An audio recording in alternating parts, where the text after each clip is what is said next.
C'est un secteur de Remire-Montjoly qui va prochainement changer totalement d'aspect.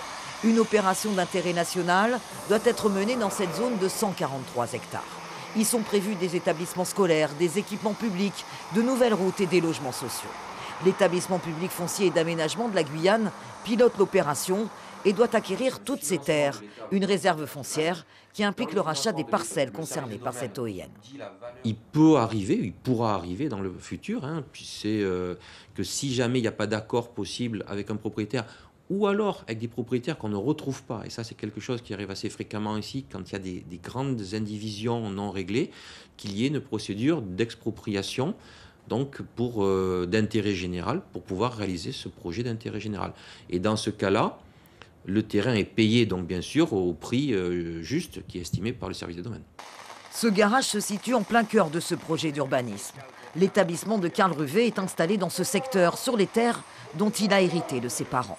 Le chef d'entreprise s'inquiète de devoir peut-être abandonner son outil de travail après avoir été exproprié. Maintenant, nous sommes dans un cas où on est en train de nous mettre la corde au cou pour qu'on puisse lâcher le bien qu'on a tenu pendant 20 ans. Imaginez-vous, vous avez travaillé sur un terrain pendant 20 ans et on vous dit du jour au lendemain, on va vous exproprier le terrain pour faire des maisons sociaux. Henri-Claude Sédia est un autre membre de la famille concerné lui aussi par cette opération foncière dans le secteur.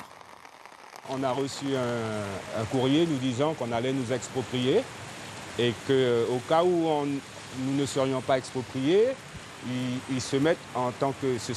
ils font une préemption sur le terrain, c'est-à-dire que si nous voulons vendre, on est obligé de passer par eux. Et le tarif qu'ils nous proposent, ce n'est pas le même que celui qu'on voulait vendre. Donc après, c'est un peu dommage, je suis bien d'accord qu'il y a l'utilité publique, mais nous, ça fait 20 ans qu'on a le terrain et ça fait 20 ans que j'enseigne sur l'Ouest. Et ça fait 20 ans que je dépose des dossiers, des permis de construire, ça fait 20 ans qu'on me refuse. Donc cette année, le PLU a changé. Donc j'ai demandé ma mutation sur Cayenne pour pouvoir construire ma maison avec ma famille, mon fils et tout. Et ne voilà-t-il pas qu'on me dit que ce n'est pas possible. Donc nous sommes dans l'expectative. Henri-Claude Sédia craint de perdre ses terres et de devoir les vendre à un prix modique. Prix proposé entre 20 et 24 € le mètre carré. On a planté des bananiers, à défaut de faire autre chose, puisque tous les permis que j'ai pu déposer, que ce soit pour ma maison, ma villa, ma maison, mon commerce, donc ils nous ont toujours refusé en disant que le PLU ne s'y prêtait pas. Et maintenant que le PLU a changé, on nous dit qu'on va exproprier. Donc du coup, par la force des choses, je me suis mis à planter des bananiers pour mettre en valeur le terrain, parce que nous ne pouvons rien faire d'autre. Le directeur de l'EPFA se veut rassurant. Des activités commerciales déjà en place pourraient être intégrées dans le projet. Les plans guides d'aménagement qui sont réalisés en concertation déterminent en fait la façon dont se répartissent les activités. Si vous voulez, donc quand il y a des activités préexistantes et que le propriétaire d'un garage ou d'un atelier ou d'un commerce souhaite le conserver, autant que possible par rapport à l'intérêt général, s'il n'y a pas lieu de le changer de place, il n'y a pas lieu de le changer de place.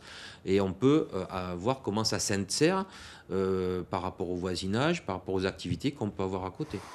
Les négociations avec les propriétaires se poursuivent. Certains veulent vendre, d'autres espèrent encore pouvoir sauver leur commerce ou leur maison, éviter une expropriation.